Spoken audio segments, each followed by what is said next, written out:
ahead and get started. My name is Tasha Bergson-Michelson, and I am a Search Education Curriculum Fellow here at Google. Thank you so much for joining us today for Writing Successful Queries. We're going to talk about the basics of predictive searching. So, of course, the question is, what is predictive searching?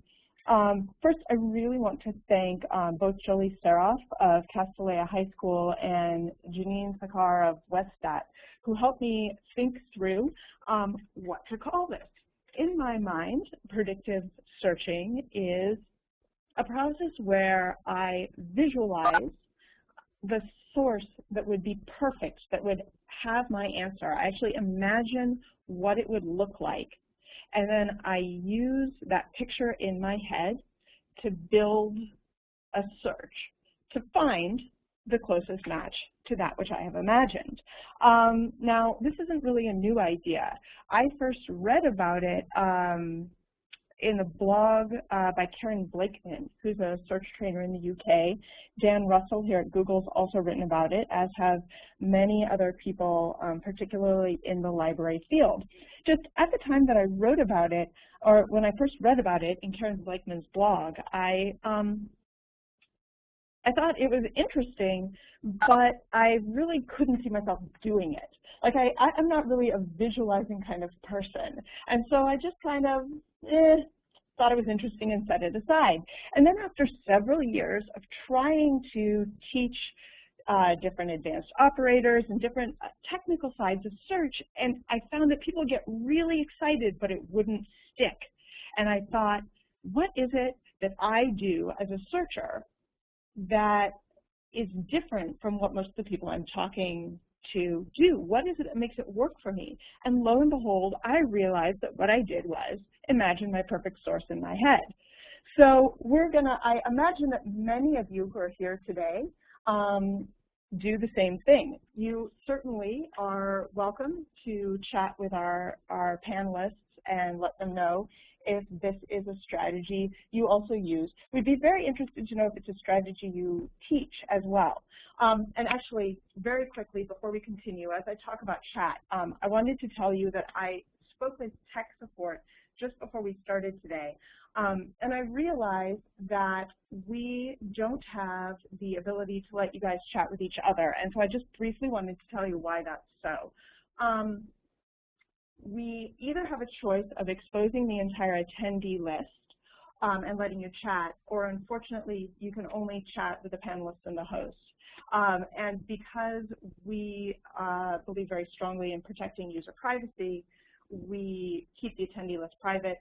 As a result, I'm sorry that, that you don't have the opportunity to chat with each other. And I see the recommendation that we have a Twitter tag, and in fact, I had thought of that just as we were coming in here.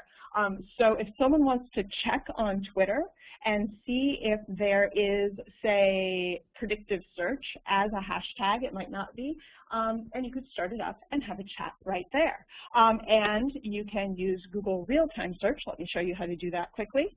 So what we can do is if we did a search for hashtag predictive search, what's one word, search, predictive search, and then I go over, let me pull up my annotation tool, I go over here to the left-hand panel, I click on more to open it up, and then I can click here on real time, and that gives me Twitter results. And I see there's nothing right now showing up for the hashtag predictive search in Twitter, which must mean that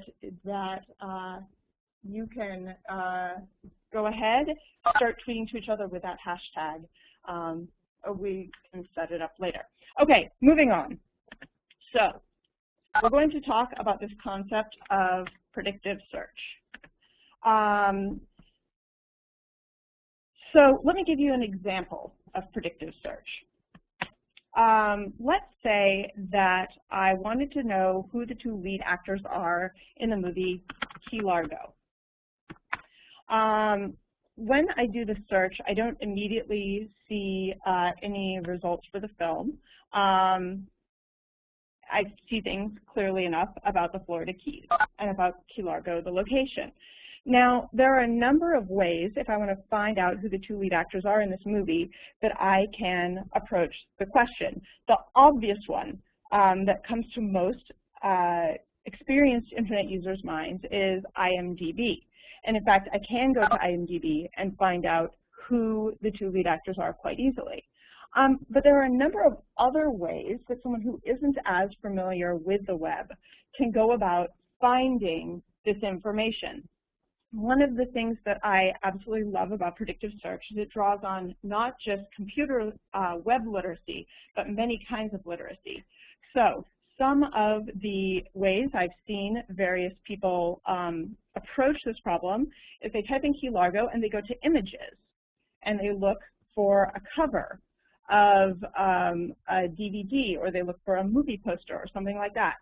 Sometimes people will go to video and will see that there is in fact here a clip from a video, and the snippet, this part in black, does give the information of who the two lead actors are.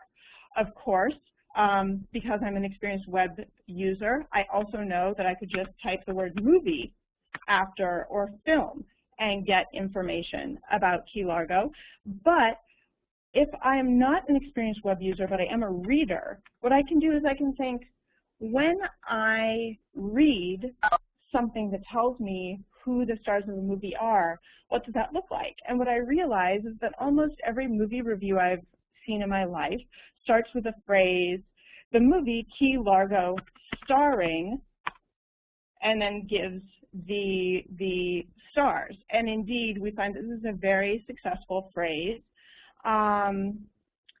that exposes the information I want about who the two lead actors are.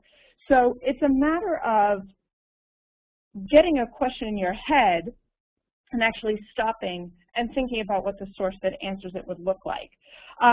Ironically, you could just call this method in its most basic form stop and think, which I know that we all know that many of our students may or may not do.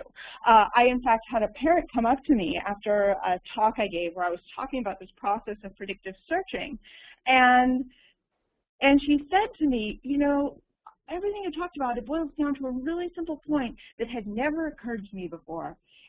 It never occurred to me to stop and think before I type something into a search engine.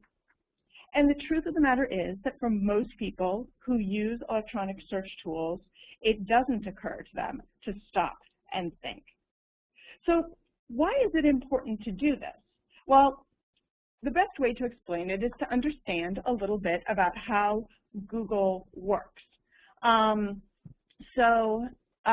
Actually, what Google does is a number of spiders, which are also called bots. They're a program which crawls out across the web and looks for websites and web pages that we haven't found before, or that in fact have new content since the last time we visited them. And then we do what's called crawling the page, which is, for all intents and purposes, taking a snapshot of the content, which we send back to our home computers, and we break the content down. So for example, if you look at this Wikipedia result that we have right here, it says Key Largo is a 1948 film noir directed by John Hudson, and so on.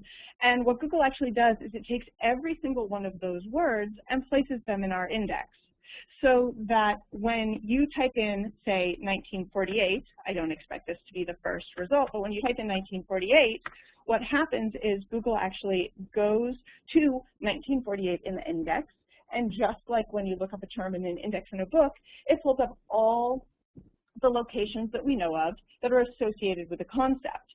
So, so we do this essentially with all the words you type in. So as you can see, when we take, let's take this top link again, when we take this text and break it down, there are some really easily identifying words, or words that are highly associated with the concept, like year and 1948. And then there are words like was and on, which are not quite as on topic. And you might think, well, if you're a librarian, for example, you will have used stop words most of your life, or you will have had databases that just ignore those small words because they get in the way. But what we find is if you do a search for WHO, you get the World Health Organization. But there might be other uses of the search term you want, like The Who, if you're looking for the band, or, in fact, A Who, if you're looking for Horton Hears a Who. So we find that in many cases we have to take into account the stop words as well, the small words.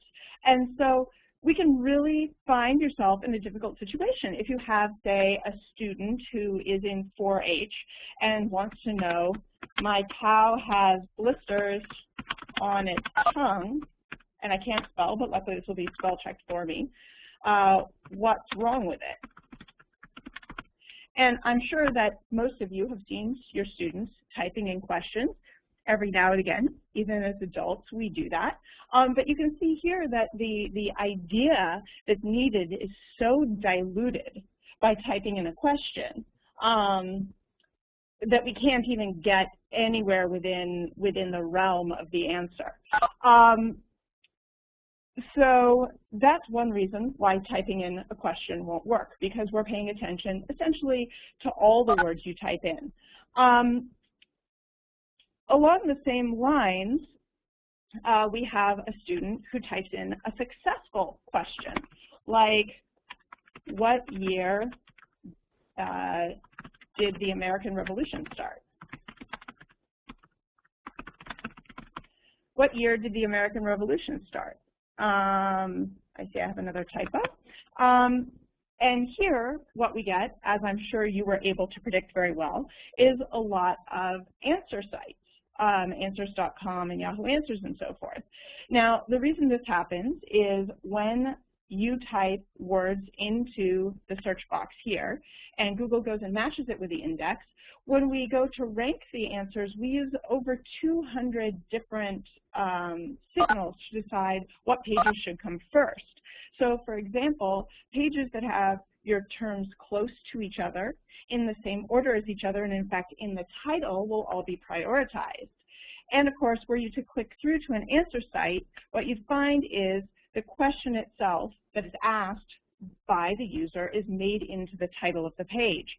So when students search for a question, they are naturally going to find those pages that have the question as the title, or a close match. As you can see, the third result here actually asks, what year did the American Revolution begin?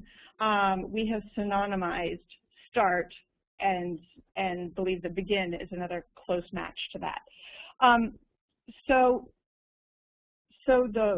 one of the reasons I really like visualization is because a key point that you can take away and that you can teach to your students is you need to search not for your questions, you need to search for your answers.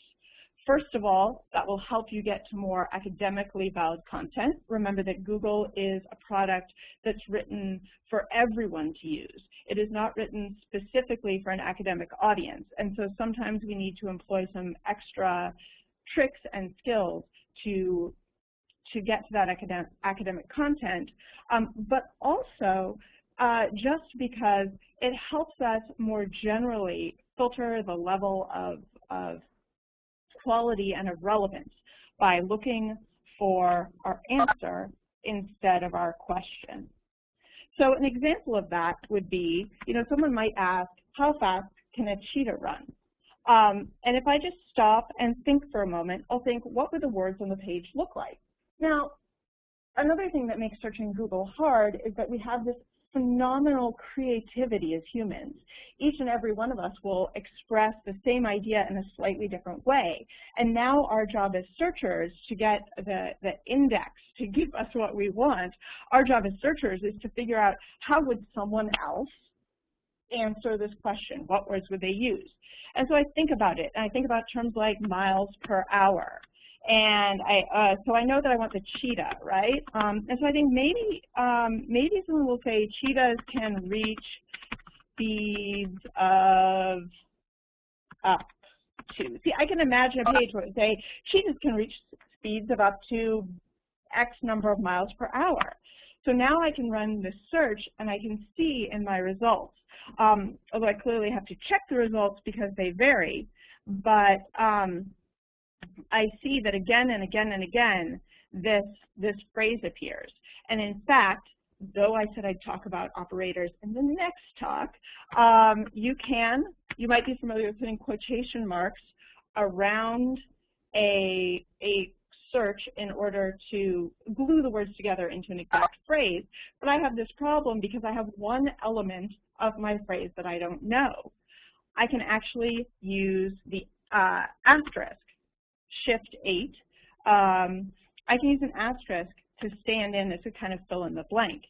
And now I'll see that all my results have exactly the phrase I want, and that they will give me the number that will change from site to site. So here I haven't looked for a question. I've looked for the words that I anticipate to see on the page that will be the answer.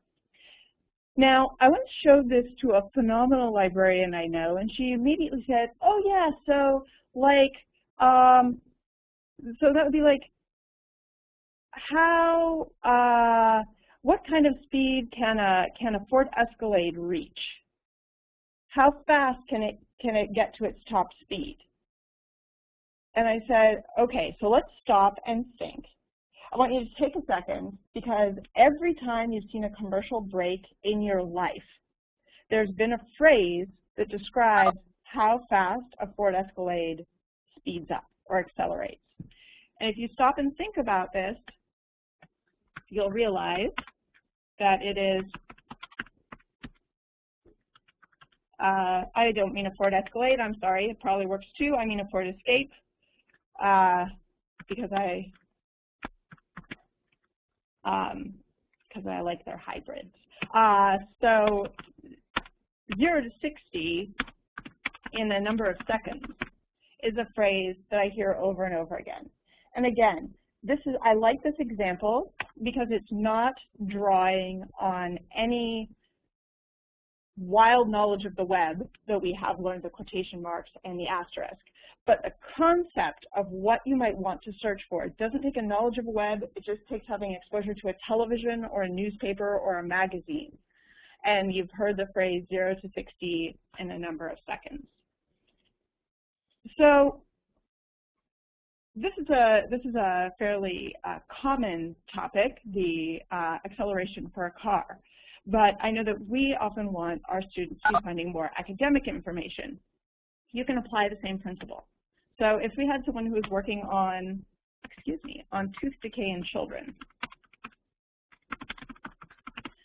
Tooth decay in children, you find a bunch of different results.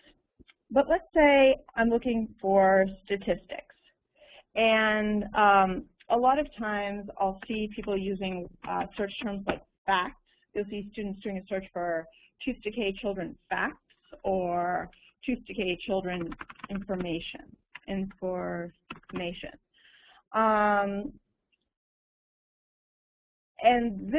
these search terms are, I find, a little fuzzy because generally speaking, there will be pages that people have put together. In this case, you can see the suggested search suggests that it's information for children to use, not about children and tooth decay. But also these words are not, don't tend to be used as much by more academic sources. So I try to think, I'm looking for general information, I want some statistics.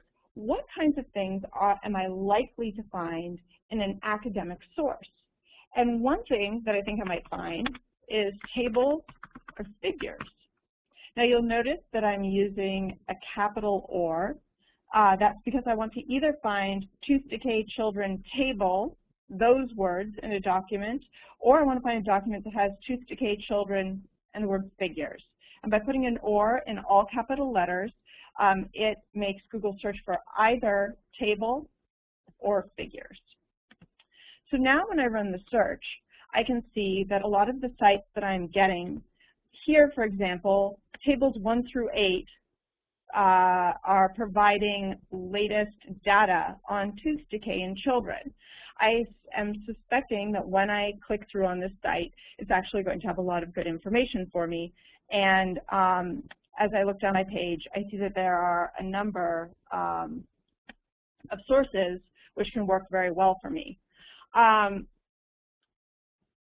This came out of running into educators who use math, real-life math statistics, figures from real-life situations in their math classes, who are having a lot of trouble actually getting to the numbers they wanted. And they hadn't kind of stopped and thought about, what is this information going to look like? It started with someone who wanted world population growth data. And he spent an entire 45-minute class period having his students look for information on world population growth. And in the same way, he hadn't thought about the fact that it would be in tabular form. And in fact, today, if you ask a student to sit and think about what world population growth data would look like, they'll say, oh, it would be a graph, and they'll immediately go to images to look for it. And while we may have a couple of off-topic, we also can find that there are a lot of tables that appear in our results. So again, it's a matter of stopping and thinking, what is this information? What is it going to look like? And what words can I draw off of what I would anticipate seeing on the page?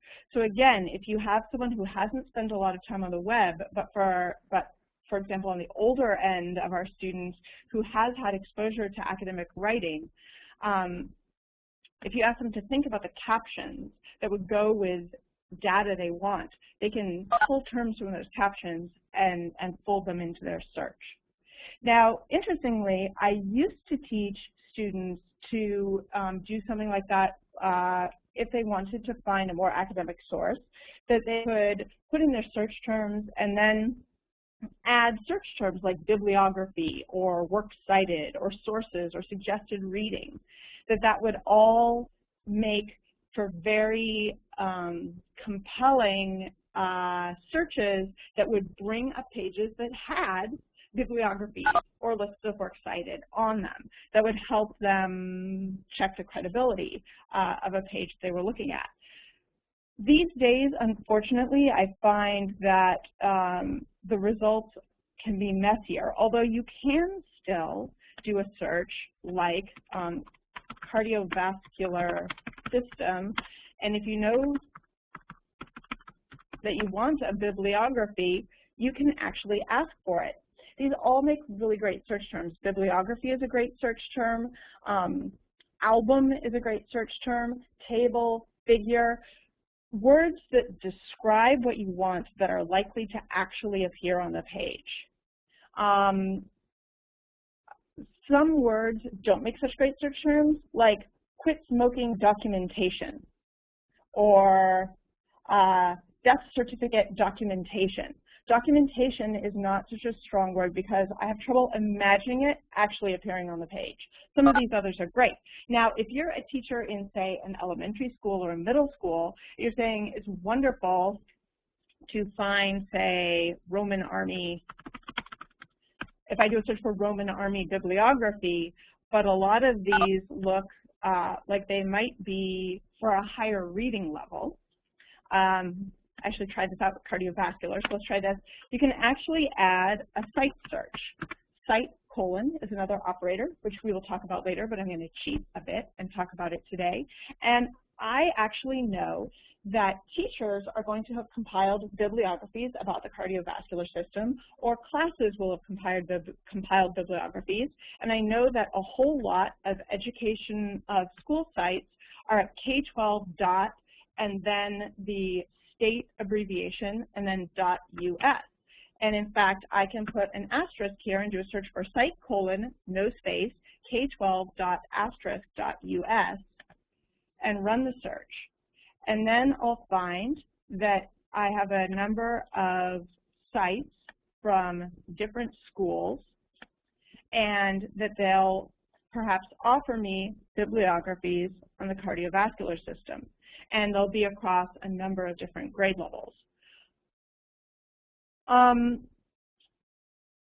So it's an interesting question, finding the right source for the right kid, because we often talk to our students about selecting scientific words.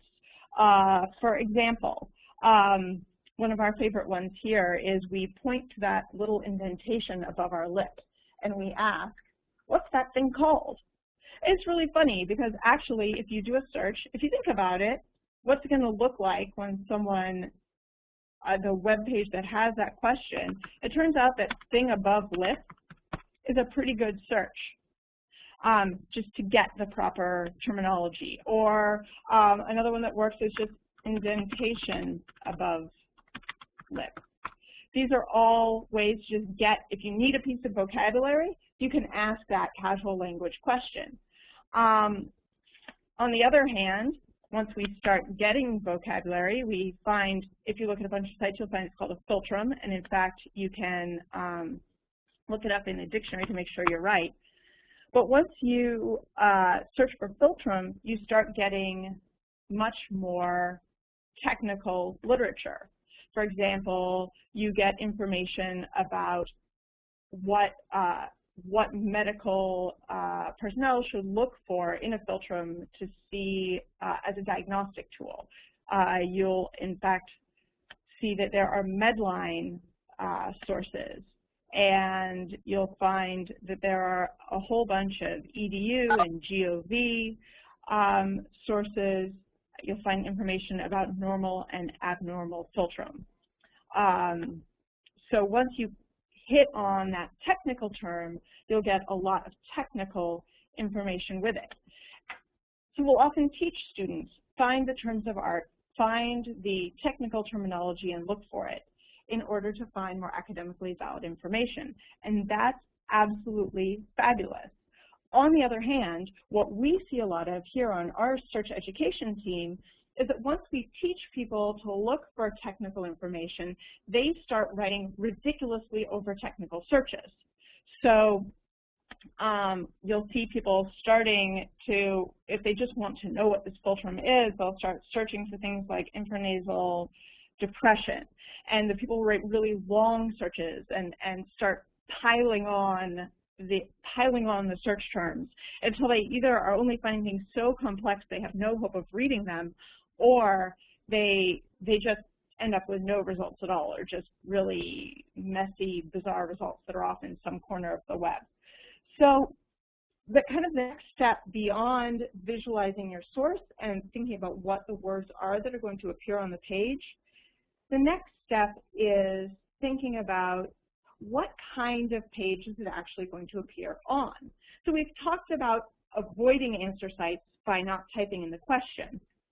But along the same lines, sometimes an answer site's exactly what you need. As we actually saw with this indentation above lip search, I mean, we don't need anything beyond what the answer site. If you just want to know what's that thing called, all you need is an answer site and then check your answer.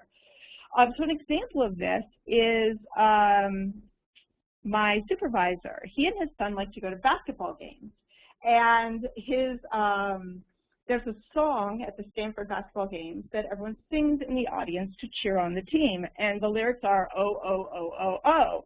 And one day, our boss's son said to him, hey, Dad, I'd really like to download that song onto my MP3 player. I really like it. What's it called? Will you help me find it?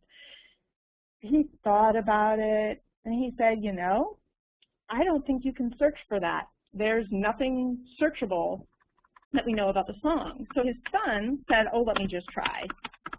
And he actually did the search, oh, oh, oh, oh, song. And in fact, if we click through, we'd find this is the proper one. If you listen to this YouTube video, it's also the proper one. And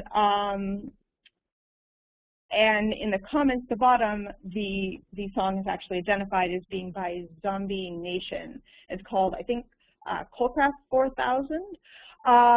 But again, you can then find the song and play it. The and confirm that it's the right one. The interesting thing to me about this story is not just that sometimes the obvious simple answer will work, but that if you stop for a minute and think, okay, I want to identify a song, where is that going to happen? What kind of source is going to do that for me? The clear answer is, well, an answer site. That's where and there are probably some discussion lists that would be helpful. I think there's a What's That One Called in LiveJournal. You know, there are these formal, informal meeting places where people discuss these questions. And the key word in my mind there is that it's informal. An informal source calls for an informal search, just as much as a formal source calls for a formal search. So at this point, we're really moving, we start to move from predictive searching as an opportunity to draw on any kinds of literacy you have available to you and start moving into an area where a greater familiarity with what the web offers provides more opportunities to run really great searches. And this is something we'll be looking at a lot when we talk about advanced operators next time. But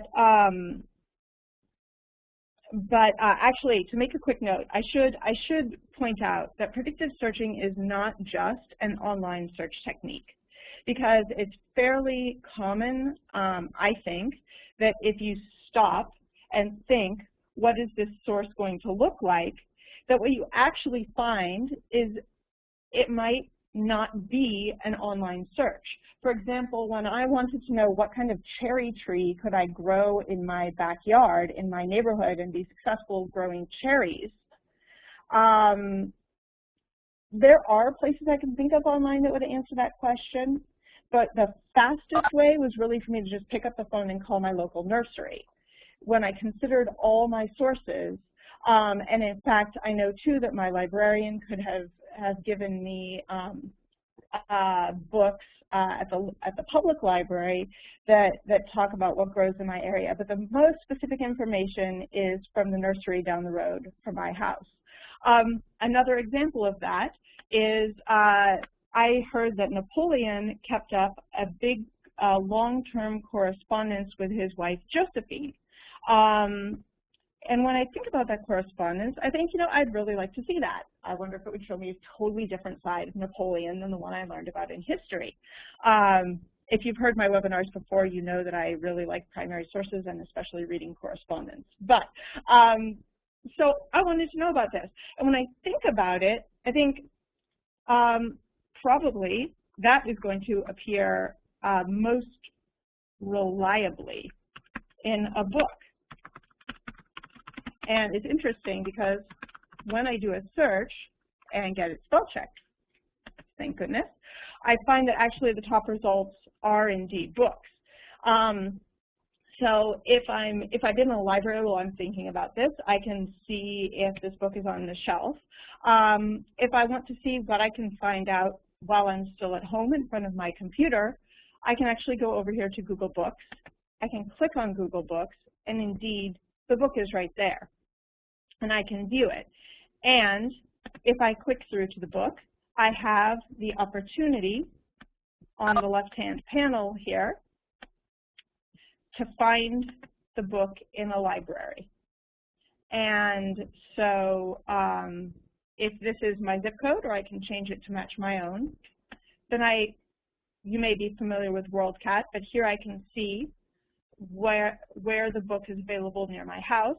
I can, if it's available at a public library, I can click through and put it on hold in their catalog, or I can figure out which university library I have access to, and I can go see the book. Myself, I can also read portions of it here. This one is actually a free book, which means I can read the full text, as much of it as I need, online. So I have a number of options. To me, this is the most reliable source. To me, it seemed natural that it would be in a book, and it was just a matter of thinking that through in order to find the right place. Now, of course, the flip side of this is I need to know what's possible. If I'm not aware that Google Books exists, I would never know to come over here and click on it.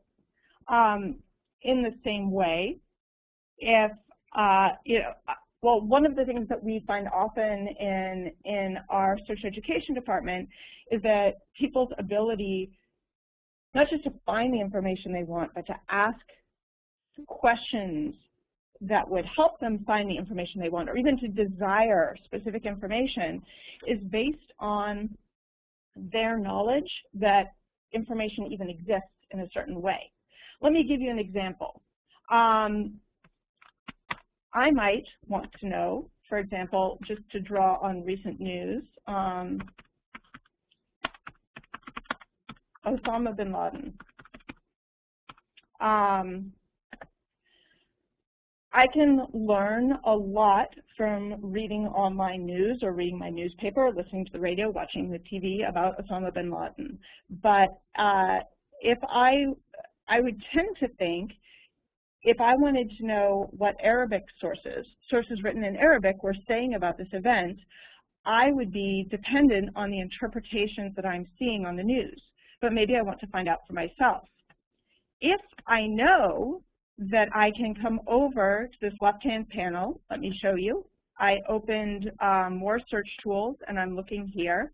And right here, there is translated foreign pages. Now, unless I know this exists, it will never occur to me to look at results in Arabic. But here I have a source that will actually take my search. It will translate it into Arabic for me. It will bring me back the results translated back into English. Well, maybe I want to know what people in France are saying about it. Or maybe, by clicking on this triangle here, I can find out what people in Japan are saying about this subject. And unless I know that this tool exists, I'm never going to be able to even really ask that question thoroughly. The same way, if I wanted to know, okay, so Osama bin Laden, I'm very curious about this spike here with, oh, I see. If I want to know, okay, Osama bin Laden's in the news now, and I know about 2001, but I've heard that he was around before, and what else did he do? I've seen surveys that say that teenagers are a big group that's been asking about the history of Osama bin Laden over the past week. If I wanted to know that, if I didn't know that, I could again come over to this Google left-hand panel and a little further down, pardon me, just a moment. If I didn't know that, I could come into the left-hand panel here and look at timeline, then I wouldn't know that there was necessarily a source on the web that looked for the search term Osama bin Laden and looked for dates related to it and mapped it out for me in this graph so that I can see the spikes of the events that are talked about online in his life. So it's an interesting problem we have as we work on predictive search skills. We need to help students think about what's out there. And we need to help them think about how to draw on the literacies they have available to them, the different types of information they know or they could know or they should know in order to visualize this source. On the other hand, I've seen it work very successfully with kids as young as, say, 3rd grade. I had a group of 3rd graders who encountered the idea of official websites, which they thought was hysterically funny. I have an opportunity to misspell something else that I should be able to spell here. Roald Dahl. I'm sorry, I always spell his name wrong. Oh, thank goodness. So I had a student a 3rd grader who looked up Roald Dahl and ended up on the official website, which of course played music and all kinds of awesome things. The kids wanted to know, the other kids in the class wanted to know where she was. And when she ran the search, one of the kids noticed the title and he said, "Official? That's hysterical. What does that mean?" So we had a really long discussion about what official means in the title of a website. Well, interestingly enough, the next week it came up that Rick Riordan, the author of the Percy Jackson books, himself read the first chapter of each of his books online. Unfortunately, it's since been taken down. But at the time, you could hear audio recordings of him reading the first chapter of each of his books. And the kids were like, awesome, where can I find that? I said, well, where do you think you can find it? And you could see them, they stopped and they thought, and he said, official, official. It would be on his official website. And so from as young as 3rd grade, I saw kids be able to learn. For them, it was stop and think. What do you know? What kinds of literacies do you have that you can draw on that will help you figure out where to find information? So these kids were huge, huge readers, and were very, this particular group was very articulate. But I think from fairly young, we can start framing questions in a way that will help students draw on what they know in order to write really great searches. The world population growth question, anything having to do with graphs, things that are related to visuals, work really well with younger students to get them thinking, what would this information look like? Would it be a paragraph of text? Would it be best in a pie chart? And it's actually interesting because it's a flip side of the standards, the AASL and the other information literacy standards we have out there, where we want students to learn the best and most efficient and effective ways to present different kinds of information. This is just turning that on its ear. How do you think other people will have presented it, and what makes that searchable? So we're going to look at this more in the second webinar. I split this into two because there are a lot of operators and they take some time to talk about, and I want to make sure we have a chance to really look at them in depth. So we're going to be looking even more at new ways that you can draw on how you envision sources in your head and how that ties into using operators. But for now, to kind of step back to just using visualization and predictive search to choose keywords.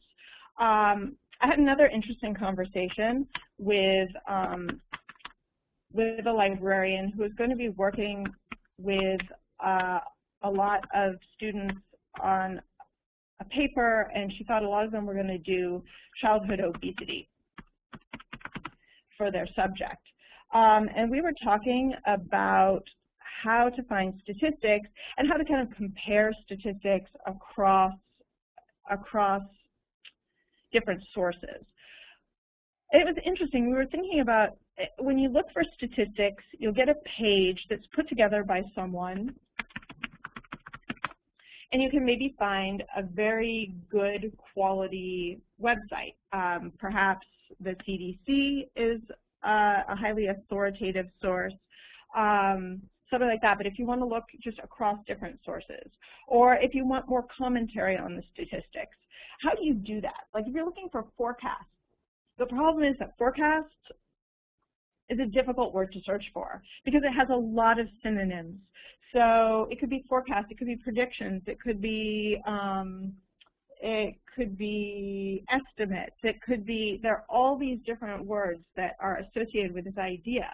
But when we thought about it, what we discovered is that if you imagine the sentence in your head, it would be forecasts that something to do with childhood obesity by the year, and then there would be a year, and sitting in 2011, that year would probably be like somewhere between 2015 and 2050.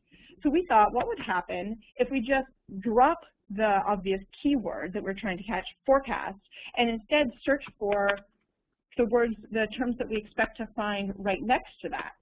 2015, and I'm going to sneak another operator in here. If I put in 2 dots surrounded by numbers, Google will look for the first number, the last number, and everything in between. It will look for a range of numbers. So if I run a search childhood obesity and then the phrase by 2015 ... 2050, what we should find is a number of phrases where any year where there's a statistic associated with the phrase by and then that year shows up. So you can try this. I see a lot of 2015 here, but you can try this with other trends as well. You can try immigration, and you'll find statistics. You can try diabetes, which I'm thinking of because of our first subject. And you can do the same. You can do the same thing with the idea with a phrase like from some statistic in somewhere between 1940 and 1970 to another statistic in, let's say, 2005 to 2011. Here what I'm doing is I want to look for statistics to do with diabetes and a phrase that tells me there was some old statistic relating to it and a more modern statistic. And so then I will see I get results like this. So these searches are a little funky and complicated looking. I absolutely grant you that. But I think it's a really interesting, this is an idea I've been wanting to play around with, that there are, sometimes we want keywords, we want the search terms, but sometimes when the search terms are messy, when the keywords are messy, there are associated search terms that appear near them, maybe like even a boilerplate language that we can use, and we can search for the thing that we know will come next to it. I guess that's what you'd say with the old search we did at the beginning for who the stars of a movie were, although that's more a keyword.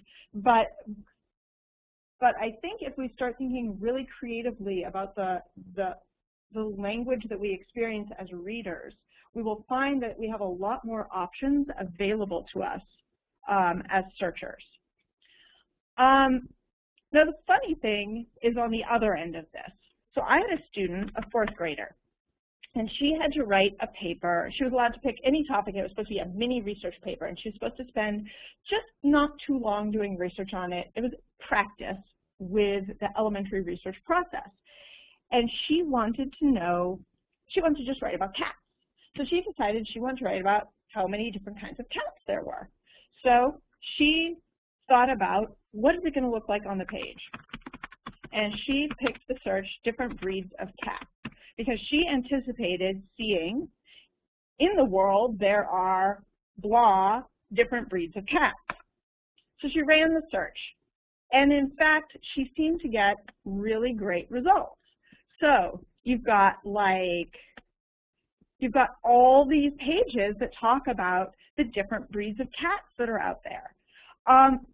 The only problem she had was, here's one that said there are 43, there's a list of 43 different breeds of cats, and then she was clicking on different ones and finding that each one had a different number of breeds of cats. And in fact, she had actually, they were all listed, most of them didn't say how many breeds there were, and she was counting them. She was going 1, 2, 3, 4 on this tiny screen, losing count, starting again, went through several sites, got different answers on each site, counted again to make sure they were really different, and called me in tears. And so I think that not only do we need to teach our students to use prediction in order to think what is a good source going to look like, but also when you're looking at your search results, spend some time talking about how do you predict what a given result is going to look like when you click on it. And there are a lot of ways we can do that. We have the title of each page. We have the snippet, which is this text in black, which is the keywords in the context that they appear on the page. And then there's the URL. And I've actually found, again, that same class of 3rd graders was very good at parsing URLs. Like, they actually had, they found the vocabulary available in URLs to be easier for them to understand than a lot of the other vocabulary they were seeing on the search results page. And so, like, if they were looking for scientific information, I'd have students say, well, this page has a web address that says it's a trivia page, and I'm not looking for trivia, I'm looking for real scientific information. So I found that it was very productive to talk to them about how to read URLs. so this girl saw that these weren't really that authoritative looking. And what she actually found in the results have changed a bit since she did this search, but the particular results, it looked like different breeds of cats, which had made sense as a predictive search, actually was not formal enough for what she needed. And in fact, one of the top results that she came across at the time was on a website she didn't recognize. It was a .org called CFA, and it said that the CFA recognized different breeds of cats. And she was really curious about that, and so she thought, well, that sounded much more scientific. And so she tried to search recognized breeds of cats and found out that the CFA was the Cat Fanciers Association, and in fact then determined that in fact there are groups out there that talk about how to define a cat and who are the gatekeepers for cat shows and for cat breeders in what's a breed and what's not. Now, in point of fact, that is hinted at here in this snippet from, of all sources, Wikipedia. It says animals may be considered different breeds by different registries. The question is, what is a registry? And it turns out that the Cat Fanciers Association is one of those. The reason I bring this up is that not only do we, should we be teaching students in the predictive process,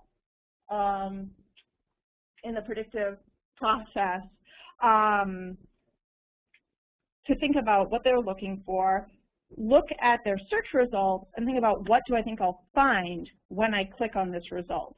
If there's something that says cat breed profiles, personality and breed descriptions with photos, different cat breeds, pictures and information, does that sound like it's going to be authoritative for me? How do I make that decision? Also, I think it's really important to teach students when they are looking at their search results and predicting what they're going to find, that they shouldn't look at just one result at a time, but they should look at the whole page. Because I pull a whole story out of this page. I see that different breeds of cats is a search that brings back very informal sources when I'm looking for something more formal.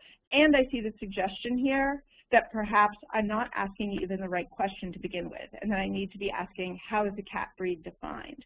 And that may cause me to reconsider what I want my search to look like and to go back and try again. And you can see that in lots of places.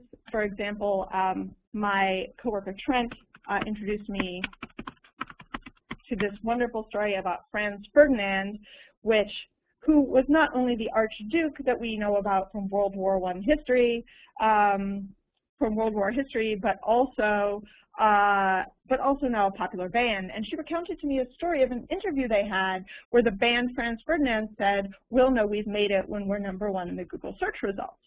So now it is incumbent upon our students to be able to look at this page of search results and not go one at a time, but to look and predict. The second one here is fairly clear, that this is going to be, it tells me it's a band. This one here actually tells me some search terms that it would be very smart if I go and fold into my search for better results. Some of the rest are not quite as clear, and it takes a moment to look and decide which ones are on my topic and which ones are on another. And that comes up again and again as I do searches. Boxer Rebellion, band, underwear company, and important part of Chinese history. So it takes a predictive eye when looking at search results to find exactly what you need, and ideally to pull tips on building a better search.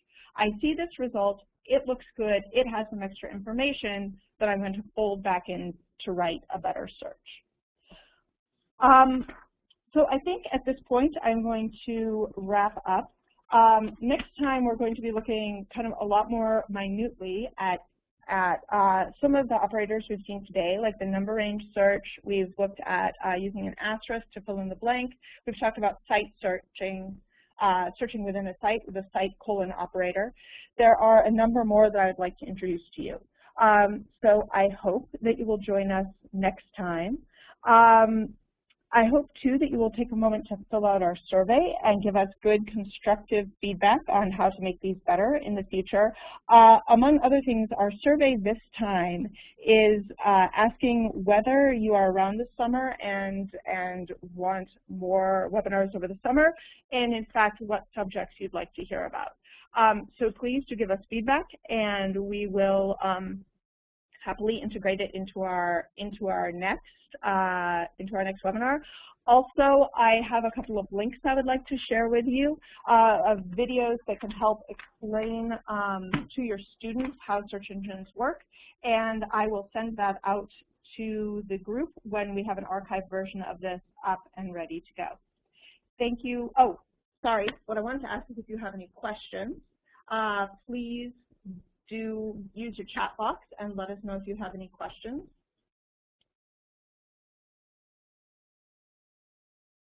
So it looks like there might not be any questions coming in, and so you may, as always, email me at tbm@google.com if you have questions in the future. It's a good way to get in touch with us and ask anything that comes up later about the session. So thank you so much for your time. Have a lovely day, and I see that you all got going on Twitter, which I appreciate so much. Have a lovely day. Bye-bye.